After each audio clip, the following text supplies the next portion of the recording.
Convido os irmãos a se colocarem em pé.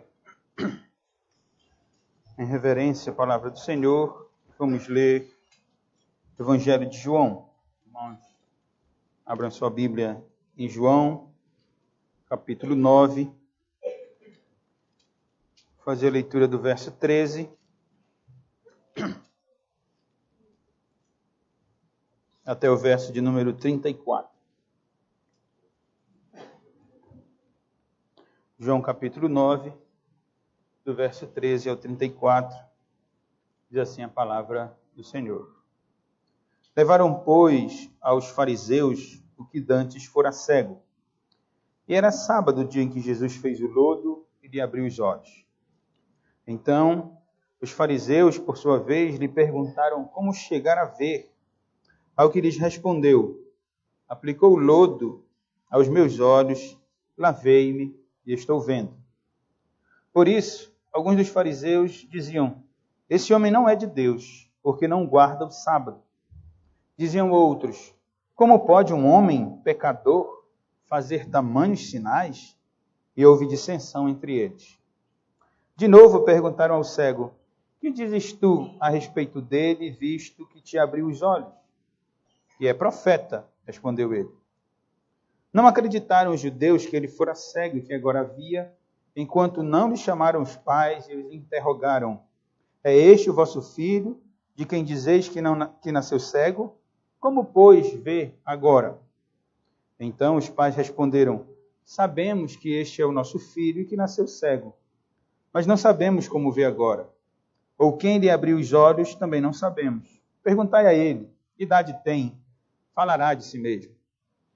Isto disseram seus pais porque estavam com medo dos judeus, pois estes já haviam assentado que se alguém confessasse ser Jesus o Cristo, fosse expulso da sinagoga. Por isso é que disseram os pais: ele idade tem? Interrogai. Então chamaram pela segunda vez o homem que fora cego e lhe disseram: dá glória a Deus. Nós sabemos que esse homem é pecador. Ele retrucou: se é pecador, não sei. Uma coisa sei: eu era cego e agora vejo. Perguntaram-lhe, pois: que te fez ele? Como te abriu os olhos? Ele lhes respondeu: já vou-lo disse e não atendestes. Por que quereis ouvir outra vez? Porventura quereis vós também tornar-vos seus discípulos? Então o injuriaram e lhe disseram: discípulo dele és tu, mas nós somos discípulos de Moisés.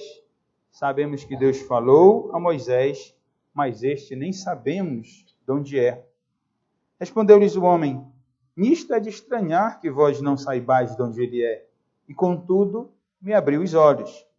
Sabemos que Deus não atende a pecadores, mas, pelo contrário, se alguém teme a Deus e pratica a sua vontade, a este atende. Desde que há mundo, jamais se ouviu que alguém tenha aberto os olhos a um cego de nascença. Se este homem não fosse de Deus, nada poderia ter feito.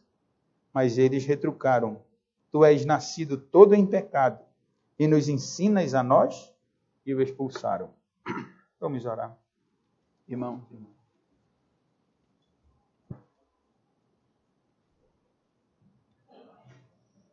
Senhor Deus, bendito de eternidade a eternidade. Obrigado, Senhor, por estarmos nesse momento na tua presença. Mais uma vez, prova da tua misericórdia e da tua benignidade para conosco. Se não fosse a tua graça, Senhor, nós estaríamos perdidos ainda no mundo, longe do Senhor, satisfazendo a nossa própria vontade, a vontade da carne, a vontade do mundo e a vontade do diabo, Senhor. Mas um dia tu tiveste misericórdia de nós, nos alcançaste com a luz do Evangelho, com a luz de Jesus Cristo, e hoje nós nos encontramos aqui, Senhor, diante de Ti, na Tua presença, não com alguma ilusão de justiça própria, pelo contrário, temos a plena convicção, Senhor, de que somos pecadores, regenerados, é verdade. Por isso nós Te louvamos. Nós pecamos, Senhor, longe de nós, nos achegarmos à Tua presença com um sentimento, Senhor, de que temos mérito próprio, a força está nos nossos braços, longe de nós, Senhor. Dá-nos sempre a graça de externarmos a Ti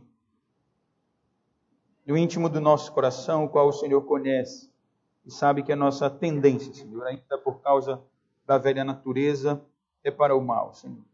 O mal ainda habita em nós, no nosso coração, e como apóstolo Paulo, nós fazemos aquilo que não queremos fazer, não fazemos aquilo que desejamos realizar, e nós te louvamos, Senhor, por Cristo Jesus, o Teu Filho, bendito, a luz do mundo, aquele que abre os olhos aos cegos, aquele que faz com que o homem contemple a verdadeira luz, e és Tu mesmo, Senhor.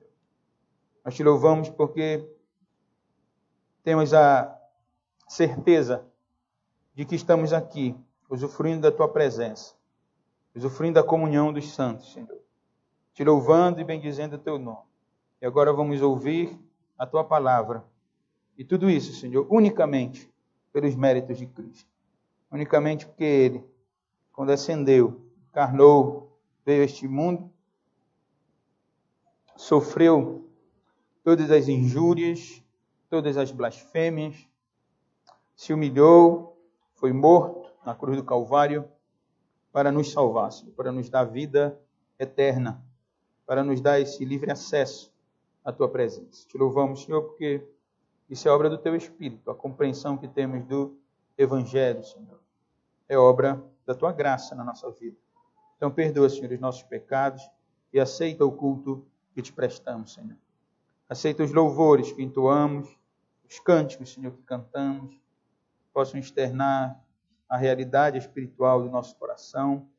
E nesse momento, Senhor, de pregação da Tua palavra, eu Te peço, Senhor, humildemente, que o Senhor tenha misericórdia de mim, me auxilie, me dê graça, me dê força, saúde, sabedoria, coragem e dependência, Senhor, do Teu Espírito, para pregar a Tua palavra com verdade, com sinceridade, na dependência total do Teu Espírito, e que assim, Senhor, a Tua palavra seja instrumento de graça para a Tua igreja, que venha a fortalecer os irmãos e irmãs, que o Senhor venha a edificar, Senhor, a fé desses irmãos, fortalecê-los e que eles cresçam no conhecimento, na graça do Senhor, que ao serem expostos a esse texto, que sejam agraciados por Ti, de tal modo que vidas sejam transformadas, Senhor.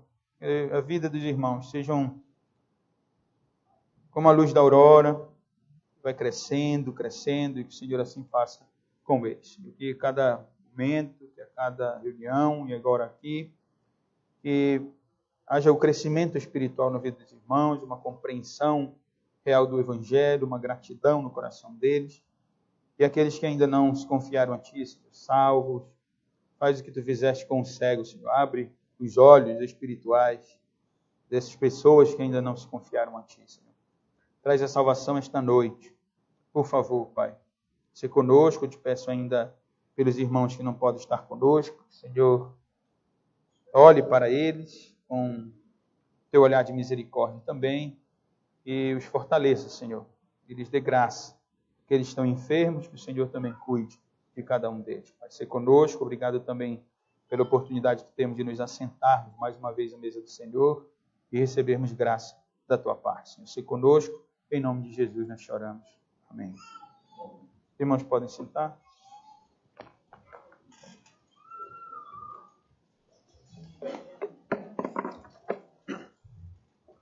A humanidade, irmãos, seja ela religiosa ou não, estamos estudando o texto do Evangelho de João, onde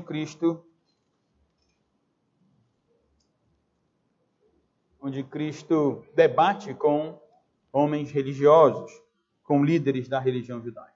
Eu dizia, a humanidade, sendo religiosa ou não, longe de Deus, que a religião não necessariamente conduz o homem a Deus, como temos aprendido, mas a humanidade, religiosa ou não, longe de Deus, está cega, está morta nos seus pecados, anda em trevas espirituais pelo fato de não reconhecer a luz que é Jesus Cristo. O Senhor Jesus, temos aprendido isso aqui no Evangelho de João, vimos isso no capítulo 8, quando Jesus perdoou uma mulher adúltera, e agora no capítulo 9, Jesus cura um cego e se apresenta como a luz do mundo também. Esse capítulo 9 se encontra na segunda sessão do Evangelho de João, num contexto em que os judeus se opõem a Cristo, não compreendem seu ministério, não aceitam a sua divindade, e não apenas isso. Existem pessoas, muitas vezes, que não aceitam o Evangelho por ignorância ou por alguma outra razão, mas como judeus, como esses judeus, há pessoas também que não apenas não aceitam a Cristo, mas blasfemam contra ele. Acusam de ser endemoniado, acusam de ser mentiroso, que é a questão aqui no capítulo 9. Aqui Jesus cura um cego. O presbítero Jonas leu os 12 primeiros versos, que foram expostos no domingo retrasado, onde vimos que Cristo, depois de ter debatido com os judeus, naquele ferrenho debate dentro do templo, ele saiu do templo e encontrou no caminho, provavelmente, um mendigo. Disse aos irmãos, talvez fosse um mendigo, ou certamente era um mendigo, porque nós lemos isso no verso 8. Então, os vizinhos e os que antes o conheciam de vista como mendigo, então era um mendigo de fato, que estava à beira do caminho. Um mendigo cego de nascença que esmolava. E Jesus, passando por aquele caminho, viu o cego, tomou a iniciativa e curou o cego de uma forma não comum, como eu chamei a atenção quando expus os 12 primeiros versos. E agora nós temos aqui, irmão, nesses versos 13 até o verso 34, um interrogatório por parte dos fariseus. Irmão, deve lembrar que os fariseus formam a liderança judaica. Os fariseus fazem parte daquela cúpula que desdenha de Cristo, não reconhece como Senhor e, além disso, influencia, esse grupo, essa cúpula, influencia homens e mulheres dentro da nação judaica para que eles também não reconheçam a Jesus como o Cristo, como o Messias do Antigo Testamento. Na verdade, a cura do cego traz, a cura que Jesus realiza na vida desse homem cego de nascença, essa cura tem uma consequência que é apresentada numa parte longa do Evangelho, porque nós vamos encontrar essa consequência até o verso 21 do capítulo 10. Depois desse interrogatório, Jesus irá se revelar ao cego. Alguns fariseus, no versículo 40, vão fazer uma pergunta que parece indicar que eles entendiam o que Jesus queria dizer, quando eles perguntam, acaso também nós somos cegos, depois do ensino de Cristo, o que leva Cristo a proferir o sermão do capítulo 10, conhecido como o Bom Pastor, onde ele vai se opor, ou melhor, onde ele vai contrastar a si próprio contra esses falsos líderes, contra esses falsos mestres. Até o verso 21. Capítulo 10 terminará com Jesus sendo interrogado. E então depois, no capítulo 11, ele vai para Betânia, e aí nós temos a sessão seguinte do capítulo. Mas eu dizia, nós vamos considerar esses versos que li agora, verso 13 a verso 34, onde temos um grande interrogatório por parte dos judeus, que provavelmente são os fariseus do versículo 13. Aqui nós temos o interrogatório, as perguntas que os judeus, os fariseus, fazem ao cego, do verso 13 até o verso 17. No capítulo 18, no versículo 18, eles não se dão por satisfeitos, então interrogam também o pai desse homem curado. Eu disse homem cego, mas o homem agora que está curado, verso 18 até o verso 23. E finalmente, no verso 24 a 34, os judeus voltam a interrogar o cego. E fazem isso, irmãos, porque eles têm em mente o fato de que Jesus é um impostor. Eles querem, aqui, quando interrogam o cego, eles querem encontrar erro em Jesus. Eles querem matar a Jesus, querem prender a Jesus para matá-lo posteriormente. É assim que se inicia esta sessão no capítulo 5, quando Jesus também, num sábado, cura um homem enfermo ali, que não podia andar, havia 40 anos, e é a partir dali que os judeus, então, procuram erro, querem prender a Jesus para matá-lo. O verso, ou a sessão que nós estamos estudando agora, começa dizendo que levaram aos fariseus o que dantes fora cego. O texto não nos diz quem levou esse homem curado. Talvez tenham sido os seus vizinhos, porque o parágrafo anterior fez menção aos vizinhos. Talvez os próprios judeus que se opunham a Cristo e vendo que o homem que era cego de nascença agora tinha sido restaurado, tinha passado a ver, então conduzem aos fariseus. Não sabemos se esses fariseus se encontram de fato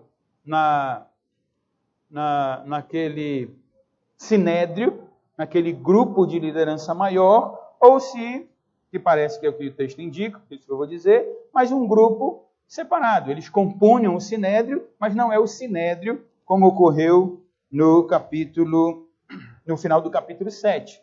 Eles não estão, o cego, o homem curado, não é conduzido à cúpula, ao sinédrio, mas a um grupo de fariseus que fazia parte daquela liderança.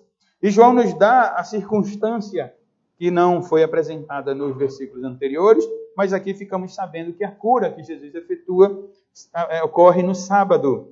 E era sábado, o dia em que Jesus fez o lodo e abriu os olhos. Quando estudando durante a semana, refletindo, eu disse, qual era o problema de curar no sábado?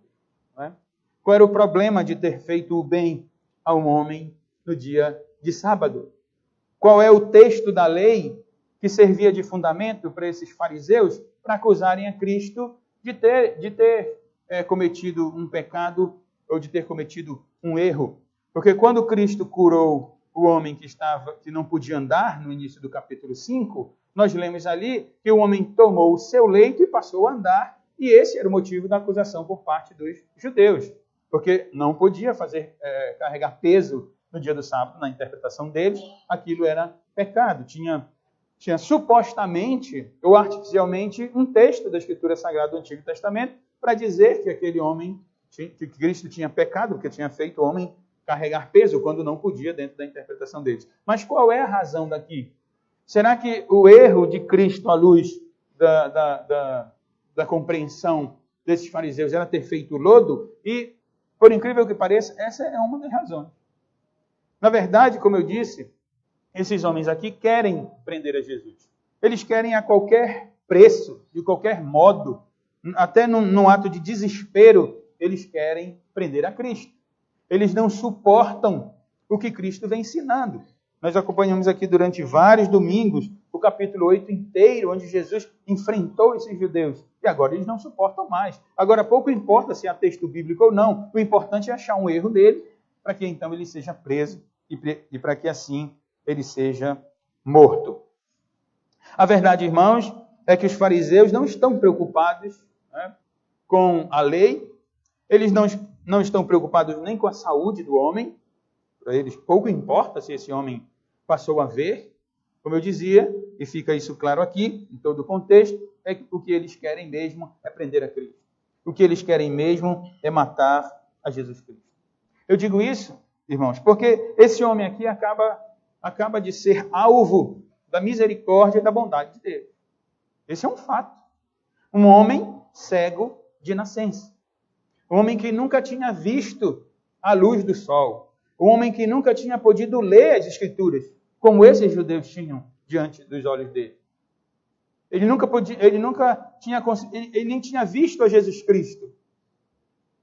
Eu lembro, abrindo um parêntese aqui, a primeira vez que eu fui ao oftalmologista e ele passou a lente de contato para mim. Eu tenho 8 graus do lado direito, miopia e astigmatismo. E 3,5 do lado esquerdo. Por isso que às vezes o irmão me veem sem óculos, porque eu só enxergo bem com a lente. Eu lembro a primeira vez que eu fui no oftalmologista, e ele foi a doutora até, e ela passou, então, a lente de contato. E eu lembro que eu estava do lado da Fernanda e disse, irmão, eu estou enxergando. Eu fiquei maravilhado, porque eu nunca tinha enxergado como eu passei a enxergar naquele momento. A irmã Terezinha está rindo ali porque a irmã Terezinha compartilha comigo da mesma dificuldade, não é, da vista. Mas, irmãos, isso não foi uma cura, não é? Isso foi, eu já enxergava. Eu lembro que eu passei a ver a placa do ônibus longe e conseguia ver o fim da rua. Eu lembro dessa experiência aqui, boba num certo sentido, mas não foi isso que ocorreu com o homem. O homem era cego de nascença. Ele nunca tinha visto o que nós vemos. Ele nunca tinha visto o sol, ele nunca tinha visto Cristo. Ele nunca tinha lido as Escrituras do Antigo Testamento, porque ele não podia. Ele era cego. E agora, esmolando à beira ali do caminho, perto do templo onde Jesus acabara de discutir com os judeus, ele é alvo da misericórdia, da bondade de Deus. É verdade, nós não podemos fugir do contexto, nós não podemos fugir da realidade espiritual maior para a qual o fato aponta, que eu chamei a atenção isso nos 12 primeiros versos, que embora a cura seja uma cura física, não é a ênfase da revelação de Deus.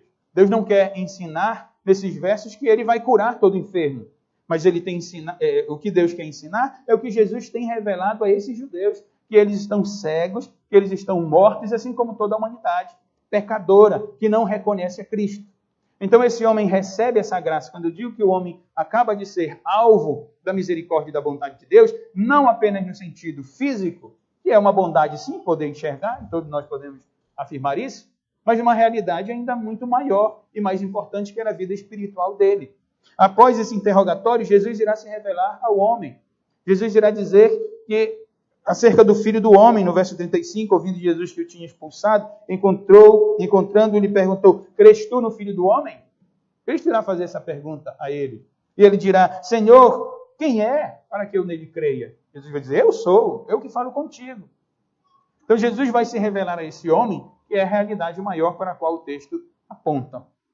Mas voltando aqui, eu dizia, esse homem acaba de ser alvo da misericórdia e da bondade de Deus, e esses judeus que dizem servir a Deus, esses judeus que dizem estar para glorificar a Deus, para expressar a bondade de Deus através da lei que eles conhecem, através da religião que eles dizem seguir, esses homens estão um pouco se lixando para a questão do cego, do homem curado agora, aquele que era cego. Por quê, irmãos? Porque para eles o mais importante é o sábado e não é o Deus do sábado. Eles estão valorizando a religiosidade deles. Eles não querem saber se Cristo é o Deus gracioso, bondoso, benigno, benevolente. Eles não querem saber. O que eles querem saber é da religião deles. E por isso eles fazem pergunta: como tu enxergaste? Quando ele diz no verso 15, então os fariseus, por sua vez, lhe perguntaram como chegara a ver. Como eu disse no início, os judeus estão aqui partindo do pressuposto de que essa cura não é verdadeira. Ou a cura não é verdadeira, ou esse homem não era cego. Uma das duas coisas. Ou há um fingimento da parte do cego, ou esse não era aquele que estava no caminho, esmolando, e que todo mundo conhecia como cego de nascença. Só que o homem dá uma resposta simples. Percebam, irmãos, que esse homem aqui, eu disse há pouco, porque era cego, não tinha lido as Escrituras. Alguém pode ter lido as Escrituras para eles? Pode, sem dúvida, é possível. Mas, como mendigo, no contexto judaico, dificilmente alguém tinha lido a Escritura para ele. Ah, será que ele tinha o braille para ele ler? Aquela escritura que a SBB confecciona, onde o cego aprende o braille e lê? Certamente não.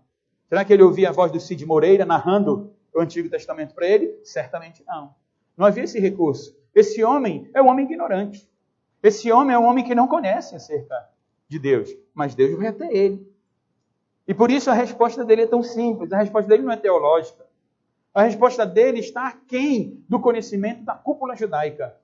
Quando pergunta, como foi que tu viste? Como foi que tu conseguiste enxergar? E ele diz, olha, aplicou o lodo aos meus olhos, me mandou que eu me lavasse, eu me lavei e agora eu estou vendo.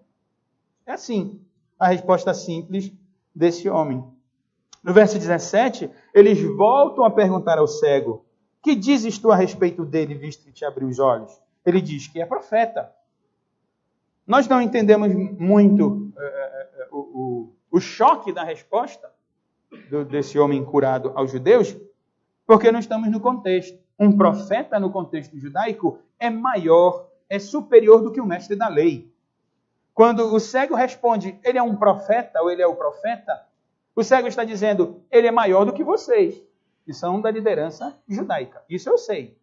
Ele me mandou que eu lavasse, eu me lavei, e agora eu estou vendo.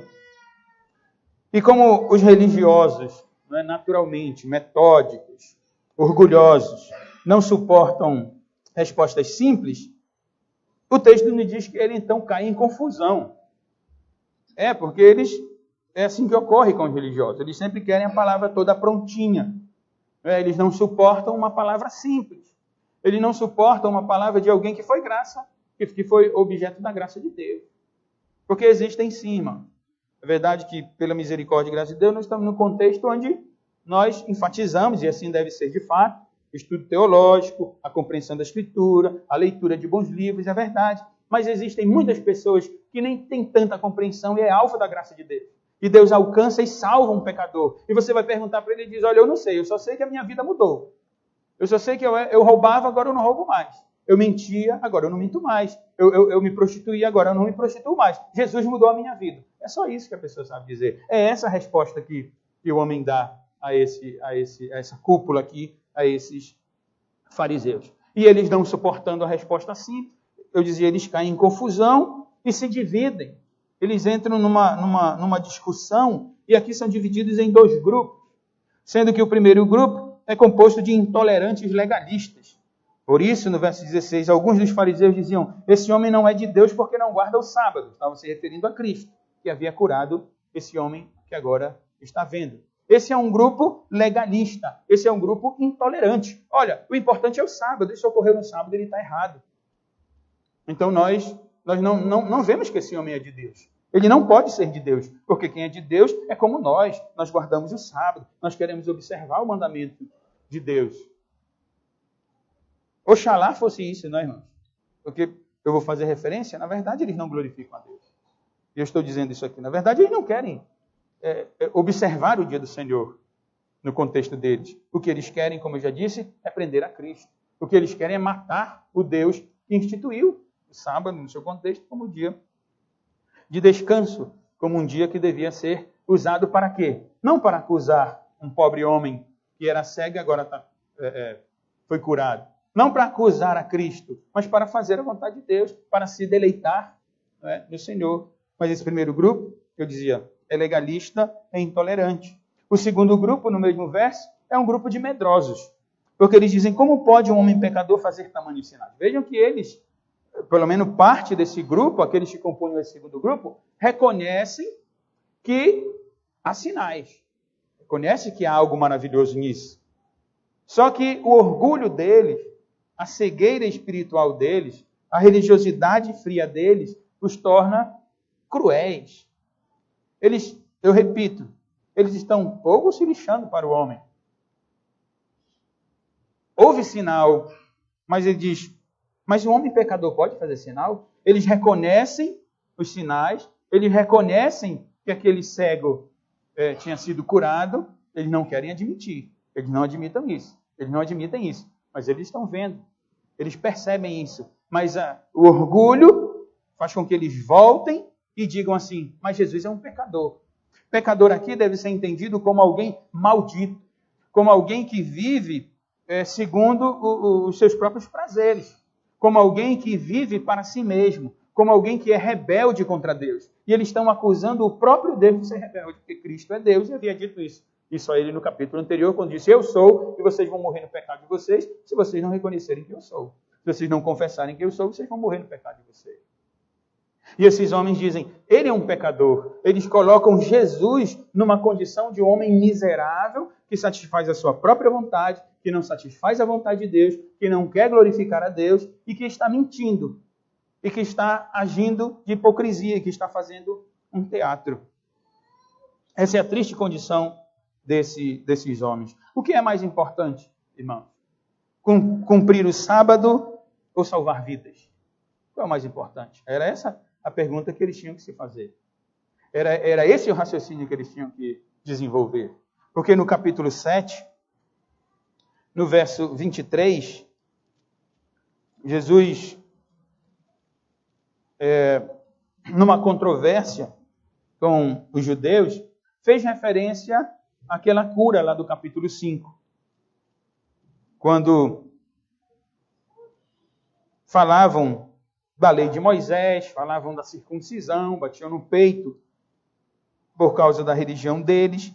Jesus disse, capítulo 7, verso 23, e se o homem pode ser circuncidado em dia de sábado, para que a lei de Moisés não seja violada? Por que vos indignais contra mim, pelo fato de eu ter curado num sábado ao todo um homem? Esse foi o questionamento de Cristo. Vocês estão reclamando na lei de Moisés que vocês dizem servir, vocês devem submeter, que vocês dizem se submeter? Um homem era circuncidado no sábado. Uma parte do corpo dele era cortada, era dilacerada, era mutilada. O sangue era derramado. E eu que estou curando o homem totalmente, vocês estão me acusando de quebrar o sábado. Ele diz, qual é o mais importante? Seguir a lei, o ritual de uma circuncisão ou salvar vidas? Fazer o bem aqui tem sentido de salvar vidas, como eu disse. No capítulo 12 do Evangelho de Mateus, ocorre algo semelhante, porque Jesus estava ensinando acerca da realidade de que Ele é o Senhor do sábado. E no verso 7 do capítulo 12, numa acusação por parte dos judeus de que Cristo estava quebrando o mandamento e estava profanando o sábado, Jesus disse, Mateus 12, 7, se vós soubesses o que significa misericórdia quero e não holocaustos, não terias condenado inocentes, porque o Filho do Homem é Senhor do sábado. E ele continuou dizendo, Mateus nos diz, tendo Jesus partindo dali, entrou na sinagoga deles, dos judeus. Achava que seria um homem que tinha uma das mãos ressequida. E eles então, com o intuito de acusá-lo, perguntaram a Jesus, é lícito curar no sábado? Ao que lhes respondeu, qual dentre vós será o homem que, tendo uma ovelha, e no sábado esta cair numa cova, não fará todo esforço tirando-a dali? Ora, quanto mais vale um homem que uma ovelha? Logo, é lícito nos sábados fazer o bem. Eu disse aos irmãos, a pergunta que eu fiz quando estava estudando, qual era o problema de ter curado um homem cego no sábado? Não tem problema nenhum, irmão. Não tem lei de Deus que condene a Cristo. Mas, irmãos, lembram e sabem que os fariseus aqui, hipócritas, criavam as suas próprias leis. Por vários motivos pecaminosos. O orgulho nacional, o orgulho religioso, o orgulho espiritual e não admitir a cegueira na qual eles se encontraram. Como não podem negar que Jesus curou o homem, então eles começam a procurar pretextos, porque eles estão diante do homem, estão conversando com o homem, e disse, olha, eu sei que eu era cego e agora eu estou vendo. Né?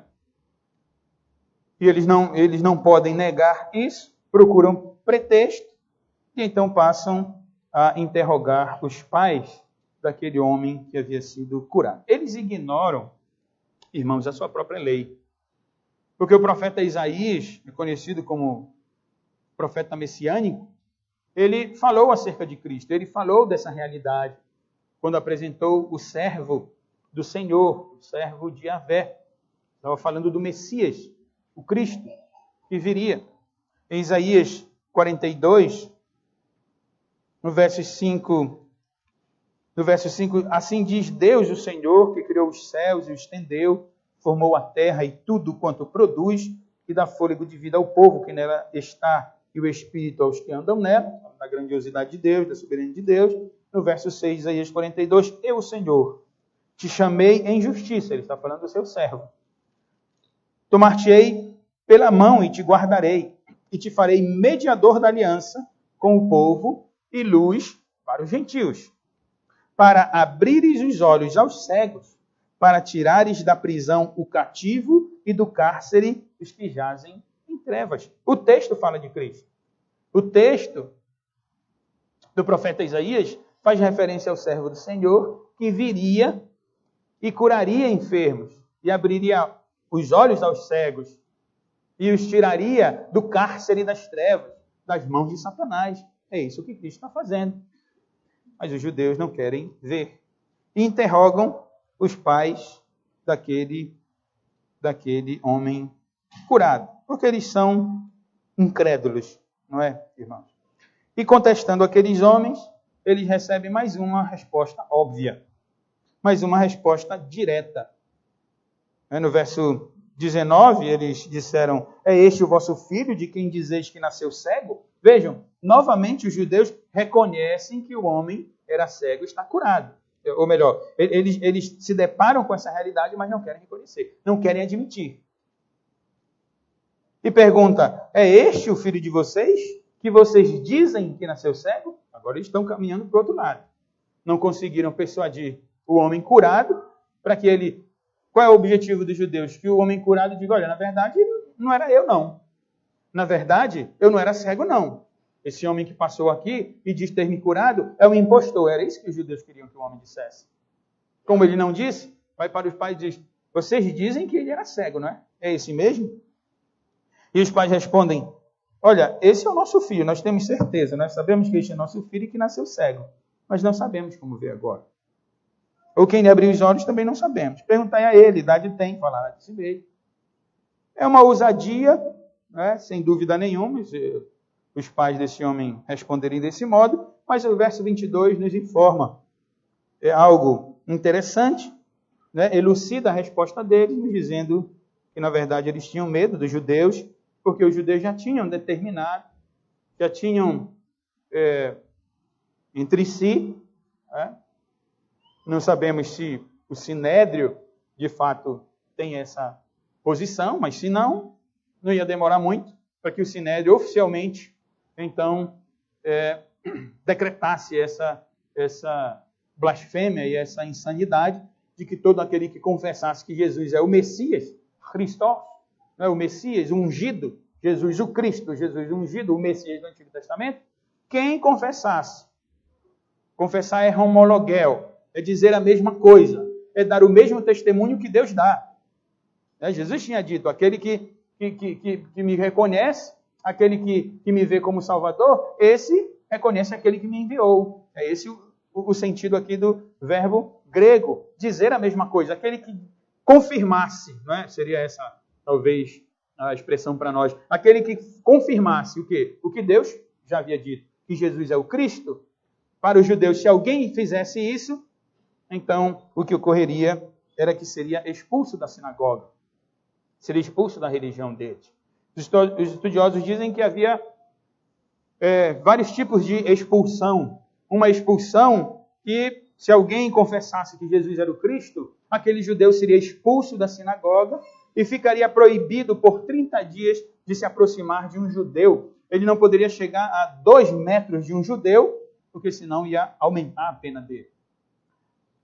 A pena aumentada era uma expulsão do culto judaico. Não poderia participar da sinagoga por tempo indeterminado, até que o próprio Sinédrio tomasse a decisão de que a pessoa podia retornar. E o aumento ainda dessa pena era a exclusão da religião judaica para sempre, né, dentro da compreensão dos judeus, dentro do Sinédrio. Essa era a pena. Se alguém dissesse que Jesus era o Cristo, então deveria ser expulso. Eu não condeno esses pais. Alguns dizem que os pais foram covardes em não admitir que Jesus o havia curado. O texto não nos diz que eles sabiam. Alguns inferem, provavelmente o filho tenha dito aos pais. Sim, talvez sim, mas o texto nada nos diz sobre isso. O fato é que eles dizem: pergunte para ele. Perguntem para ele. E eles voltam, então, e perguntam, irmãos, ao cego. Na verdade, eles não querem reconhecer e não querem permitir que ninguém reconheça que Jesus é Cristo. E aqui eles chamam o cego, verso 24 até o verso 34, eles chamam o cego novamente Nós lemos no verso 24, então chamaram pela segunda vez o homem que fora cego e lhe disseram, dá glória a Deus, nós sabemos que esse homem é pecador. De uma vez o orgulho deles é revelado. O texto nos mostra que há trevas espirituais no coração desses judeus. Eles vestem uma capa de piedade, né? Eles chamam o cego, foram frustrados com a resposta do homem curado.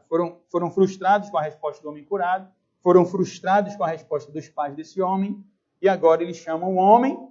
Parece que eles dizem, peraí, nós somos religiosos, vamos tratar como religiosos, vamos chamar o homem e dizer, ei, dá glória a Deus. No sentido de, glorifica a Deus, fala a verdade. Vamos aqui, nós estamos diante de Deus, há testemunhas aqui, vamos ser fiéis a Deus. Essa é a capa de piedade que eles vestem. Vestem a capa de piedade, mas eles não glorificam a Deus. Eles não glorificam a Deus na vida deles. Jesus foi quem tinha afirmado isso. No capítulo 5,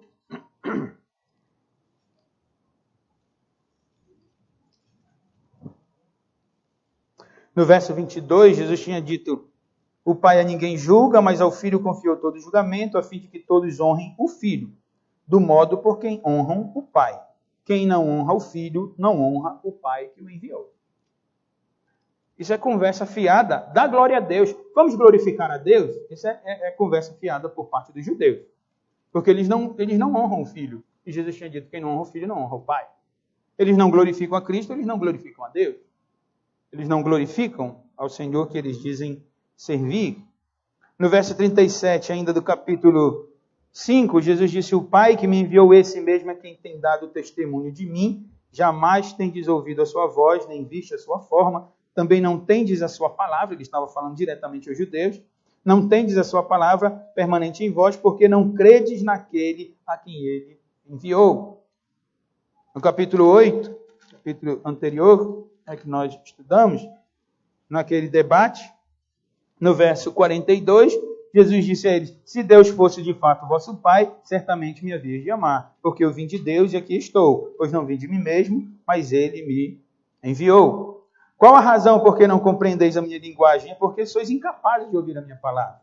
Vós sois do diabo, que é vosso pai, e quereis satisfazer os desejos. Essa aqui é a realidade desse grupo que está dizendo agora para o homem, dá glória a Deus, vamos glorificar a Deus, vamos falar a verdade. No verso 47 de João 8, Jesus disse, quem é de Deus ouve as palavras de Deus, por isso não me dais ouvidos, porque não sois de Deus. Quem não é de Deus, não pode glorificar a Deus. Quem não conhece o Filho, não conhece o Pai. Quem desonra a Cristo, desonra o Deus verdadeiro que enviou Cristo ao mundo. Essa que é a realidade desses judeus. Aqui em João 9, eles afirmam que Jesus é pecador, que não conhece a Deus, não é como eu fiz da referência. Ele diz, dá glória a Deus, nós sabemos que esse homem é pecador. Então, vejam, a capa da religiosidade está presente. Então, eles dizem, nós somos servos de Deus, mas ele é um pecador miserável que satisfaz a vontade dele. Nós satisfazemos a vontade de Deus. Nós observamos o sábado. Só que a capa da religiosidade, irmãos, ela sempre é arrancada com a verdade. Porque no verso 25, esse homem aqui ignorante, perto dos judeus, que não tinha lido a Escritura, não sabia nada, ele diz, olha, se ele é pecador, eu não sei. Ele é ignorante mesmo. Jesus ainda vai se revelar a ele. Há uma luz sendo lançada no coração dele. Sem dúvida, o texto prova isso. Ele diz, se ele é pecador, eu não sei. Agora uma coisa eu sei. Eu era cego e agora eu vejo. Esse é o fato. É só isso. A religiosidade deles, então, cai por terra, irmãos. Cai por terra.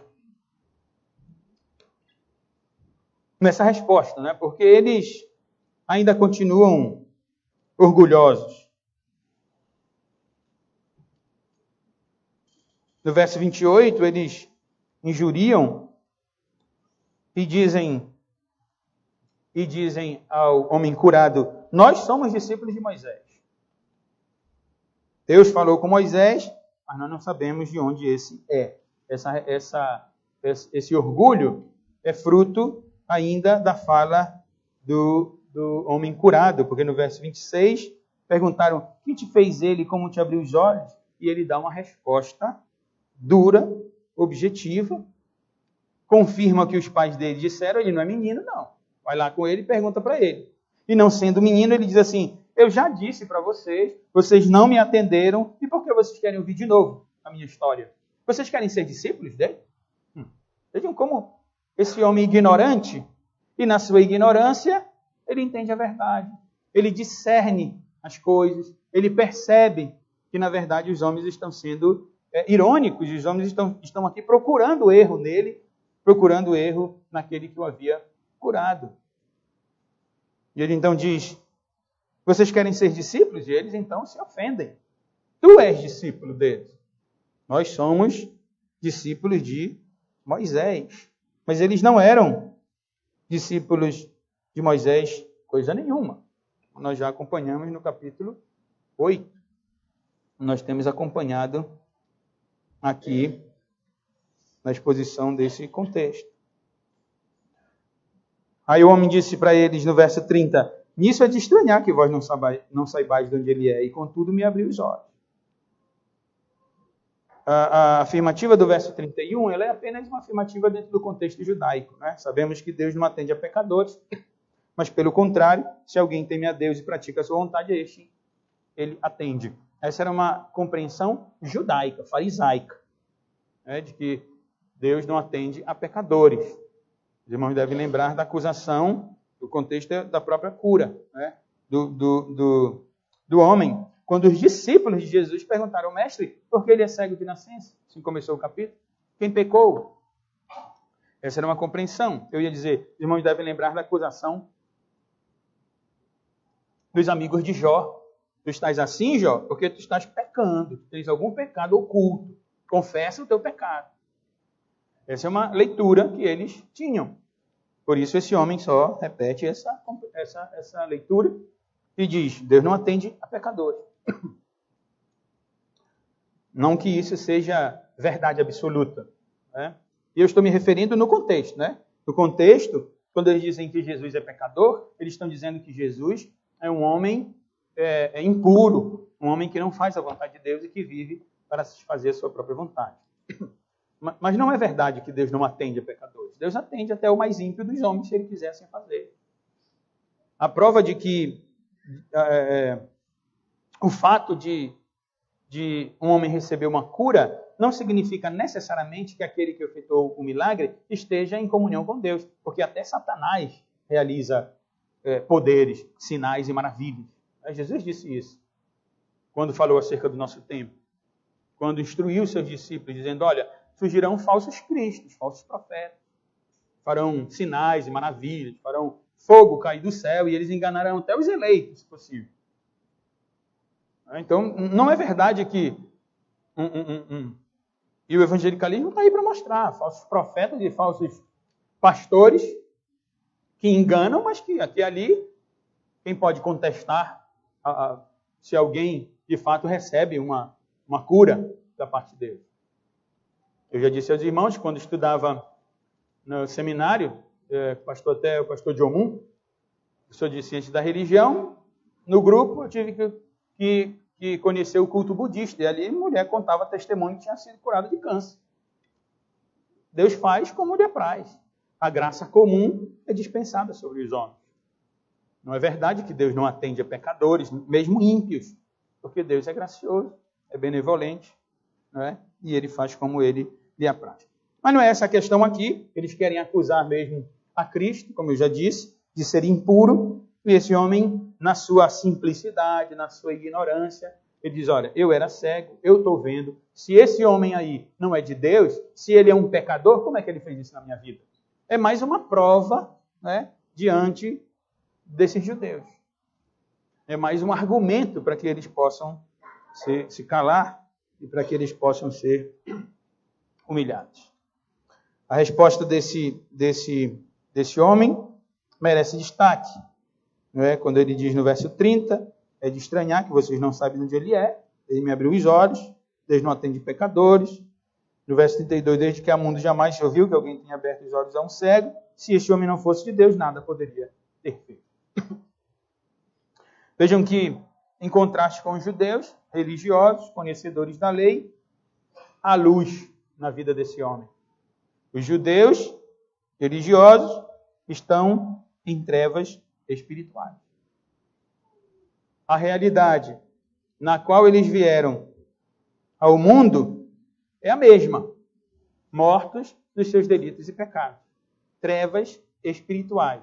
Inimizade contra Deus. Dignos do inferno e da condenação eterna. Mesmo dentro de uma religião como a religião judaica. E esse homem que é ignorante, que não tinha lido nada, que não sabia nem explicar quem tinha curado ele, que nem sabe quem Jesus é, de fato, ele recebe luz espiritual. Deus se revela a ele. Deus derrama da sua graça sobre esse homem. No verso 34, eles retrucaram: tu és nascido todo em pecado e nos ensina a nós? Por que eles dizem isso? Porque era a crença. Nasceu cego, algum pecado tem. Até os discípulos criam nisso. Tu nasceste em pecado, nós não. Peraí, queres nos ensinar? Nós que somos da cúpula, nós que estudamos, você quer nos acusar? Você é um ignorante, pecador? Expulsaram da sinagoga. Por que eles expulsaram? Porque já havia sido decretado, como disse o verso 22, que aquele que confessasse Jesus como sendo o Messias, vejam que não foi preciso o homem abrir a boca e traçar ali uma confissão teologicamente correta. Jesus é o Cristo, Jesus é o Messias, Jesus é aquele que foi profetizado por Isaías, por Malaquias, por Abacuque, por Joel, é aquele de quem Moisés falou. O homem não sabe nada disso. Ele confessou que Jesus era o Cristo e os fariseus compreenderam isso na simplicidade da fala dele. Olha, ele me curou, eu sei que Deus está com ele, eu estou vendo, Deus está com esse homem, porque se Deus não estivesse com ele, não estava acontecendo nada disso. Eu não estaria vendo, eu não estaria sendo questionado por vocês. A autoridade, tanto que os fariseus entendem, é verdade, que eles expulsam esse homem. E o expulsam para a glória de Deus, não é, irmãos? Porque nos versículos seguintes, Jesus irá ao encontro desse homem. Mas nós vamos considerar no próximo domingo, vamos tirar lições, irmãos, para a nossa vida desses versos que acabei de considerar. São duas lições, uma advertência e um encorajamento para nós, irmãos. Advertência diz respeito à realidade de que a religiosidade fria torna o homem cruel. Vejam como esses homens são cruéis. Eles são cruéis em todos os aspectos da vida deles. Eles iam às Escrituras para satisfazer as suas próprias vontades, para o orgulho deles. Quando eles veem um homem recebendo graça, bênção da parte de Deus, eles não querem saber, eles não olham para o homem que tinha recebido. Ainda que Deus acabara de efetuar a grande bênção na vida daquele homem, eles não querem saber nem de Deus. É uma crueldade, é uma perversidade que revela a densidade das trevas que há no coração desses homens. A religiosidade fria torna o homem cruel.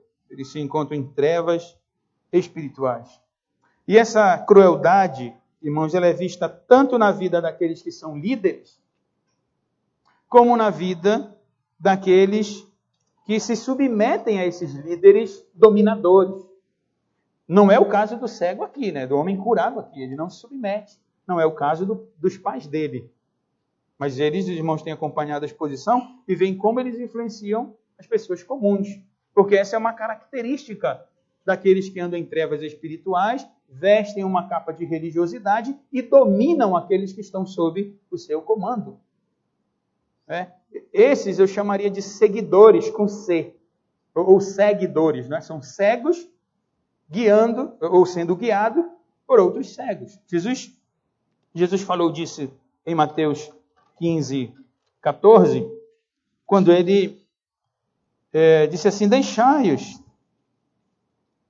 Era sobre os fariseus. Jesus disse, deixai-os, são cegos, guias de cegos. Ora, se um cego guiar outro cego, cairão ambos no barranco. Então, são essas as trevas espirituais dentro de uma religiosidade, né? Os judeus, no início do capítulo 9, os judeus se encontram em trevas espirituais e o homem cego de nascença também se encontra em trevas espirituais. Essa é a realidade comum a ambos. A diferença é que quando nós vamos lendo o capítulo 9, o cego recebe graça da parte de Deus, ele é conduzido à luz, que é Jesus, e os judeus permanecem nas trevas espirituais, com toda a sua capa de religiosidade. O fato é que a religiosidade acaba sendo até um impedimento para eles, enquanto que a ignorância do outro é bênção para ele agora. Porque ele recebe Cristo de uma forma muito simples, né? E externa isso de forma muito simples. Eu dizia, é uma advertência, irmão, a nós, para que tomemos cuidado, né? Tomemos cuidado, para que não sejamos encontrados por Deus dentre aqueles que são religiosos, dentre aqueles que só querem defender a sua filosofia, a sua compreensão, e às vezes em detrimento de uma pessoa que foi alcançada pelo Senhor, e que precisa ser unida ao povo de Deus. Nós não podemos rejeitar aqueles que Deus aceitou. Né? No caso, o cego. O cego foi aceito por Cristo. Cristo aceitou o cego. Não foi o cego que aceitou Jesus, foi Jesus que aceitou o cego. Né? Jesus aceitou o cego, mas os fariseus estavam tirando o cego de cena, porque se opunham a Cristo, se opunham a Deus. Essa é a advertência, tomemos cuidado. E o encorajamento, irmãos, é esse. É que Jesus dispensa graça e bondade sobre os homens. E nós temos sido objeto dessa graça. Deus se revela ao mundo, ou aos homens deste mundo, na pessoa de seu Filho Jesus Cristo. Por isso, no capítulo 3, quando Jesus ainda estava pregando a Nicodemos, ele disse, Deus amou o mundo de tal maneira que deu seu Filho unigênito, para que todo o que nele crê não pereça, mas tenha vida eterna. Porquanto Deus enviou o seu Filho ao mundo, não para que julgasse o mundo. Jesus se refere ao seu ministério terreno. É verdade que Cristo virá julgar. Ele é o juiz. Mas no seu ministério terreno ele não veio para julgar. Tanto que ele não julgou a mulher do capítulo 8. Ele não condenou a mulher adúltera, porque ele não veio para isso. Ele veio para salvar, para que o mundo fosse salvo por ele. Quem nele crê não é julgado. O que não crê já está julgado, porquanto não crê no nome do unigênito Filho de Deus. Essa é a graça. O julgamento é este, que a luz veio ao mundo, e os homens amaram mais as trevas do que a luz, porque as suas obras eram más, pois todo aquele que pratica o mal aborrece a luz, não se chega para a luz, a fim de não serem arguidas as suas obras. Quem pratica a verdade aproxima-se da luz, a fim de que as suas obras sejam manifestas, porque feitas em Deus. Essa é a graça. Jesus vem dispensar graça, ou Deus dispensa graça, dispensa bondade sobre os homens por meio de Jesus Cristo. E isso nós temos que testemunhar. Esse é o encorajamento para nós. Mesmo que eu não saiba falar teologicamente correto, irmão. Às vezes, dentro do nosso contexto, a gente pode ter vergonha de não saber expressar tudo direitinho como manda a teologia. Não é esse o ponto principal. O importante é dizer, olha, eu era cego e agora eu vejo. Jesus mudou a minha vida. Será que você tem algo na vida que pode dizer, olha, eu era assim antes, e depois que eu conheci a Jesus, eu passei a ficar assim? Eu penso que todo crente tem algo para contar nesse aspecto. Algo deve ter mudado na nossa vida. Algo deve ter mudado na nossa vida. Ainda que não tenhamos sido objeto de uma cura extraordinária, não é? Mas de uma cura ordinária, todo dom perfeito, toda boa dádiva vem do alto, então qualquer cura vem da parte de Deus. Mas ainda que não tenhamos sido objeto de uma cura extraordinária, certamente nós tivemos os nossos olhos abertos, espiritualmente falando. Como este homem, nós podemos dizer, espiritualmente falando, eu era cego, mas agora eu vejo. Eu não tinha compreensão das verdades do Evangelho.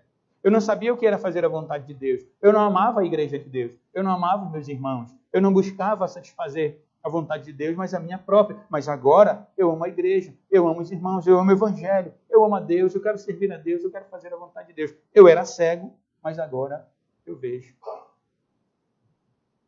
Então, eu quero encorajar os irmãos a testemunharem isso. Não pense que, repito, não pense que você tem que elaborar uma tese teológica para testemunhar de Cristo. Fale de Cristo. Fale da verdade espiritual que ocorreu na sua vida. Mostre a mudança que houve, para que o Senhor seja glorificado, para que outras pessoas conheçam a Deus por intermédio de Cristo, da obra que Cristo efetuou na sua vida.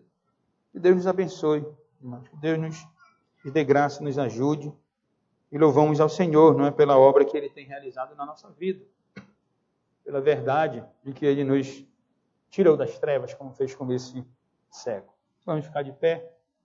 Eu vou pedir ao presbítero Zoínio que escolha um hino ou um cântico. Nós vamos louvar ao Senhor. Enquanto louvamos, eu convido o pastor Armando e os presbíteros para virem à frente. Nós vamos administrar o sacramento da Santa Ceia.